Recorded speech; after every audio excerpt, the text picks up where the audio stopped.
তো আজকে আমি যে রেসিপিটা নিয়ে এসেছি এই রেসিপিটা দিল্লির খুব একটা ফেমাস রেসিপি হচ্ছে। তো চলো ঝটপট রেসিপিটা দেখে নাও। আর হ্যালো এভরিওয়ান, সবাই কেমন আছো কমেন্টে জরুর জানাবে। রেসিপিটা ভালো লাগলে ঘরে একবার জরুর ট্রাই করবে। আমাদের একটু সরষের তেল লাগবে, কড়াইতে বেশি না, অল্প সরষের তেল দিয়েছি আমি। আর তেলটা এখন একটু গরম হচ্ছে। পেঁয়াজ লাগবে, 4টে পেঁয়াজ কুচিয়ে নিচ্ছি, বেগুনটা, টমেটো, আদা রসুন, এটা আমি ভালো করে পেস্ট বানিয়ে নেবো। রসুন আমি এরকম কুচি করে নিচ্ছি, ঠিক আছে। তো কড়াইতে আমি একটু শুকনো লঙ্কা আর দিয়ে দেবো জিরা। এবার দিয়ে দেবো এই আদা রসুনের পেস্ট আর এই কুচনো রসুনটাও দিয়ে দেবো।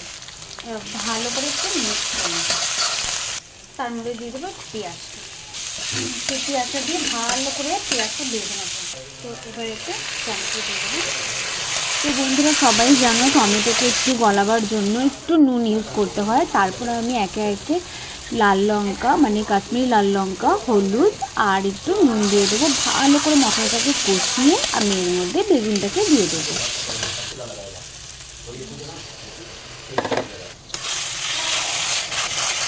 আমি এখানে একটু গ্রিন মটরও ইউজ করে নিচ্ছি, মানে দেখাতে ভুলে গেছি। ফ্রোজেন মটর হচ্ছে এটা। এবার এটা ভালো করে মিক্স করে তো লাস্টে আমি একটু এর উপরে কালো নুন দিয়ে দেবো, মানে বিট নুন, ঠিক আছে।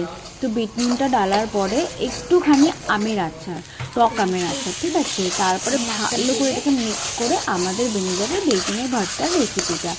খুবই টেস্টি, তোমরা ঘরে জরুর ট্রাই করবে। ভাত রুটি পরোটা সবার সাথে খেতে পারবে। দেখো মা কি বলছে এবার। বেগুনের ভর্তা মটরশুঁটি দিয়ে, আর এটা তড়কাওয়ালা ডাল আর পরোটা। মা খুব পছন্দ করে ডালটা। আজকে আমি বেগুনের ভর্তা প্রথম বানিয়েছি, মা খেয়ে বলো। দারুণ। দারুণ হয়েছে?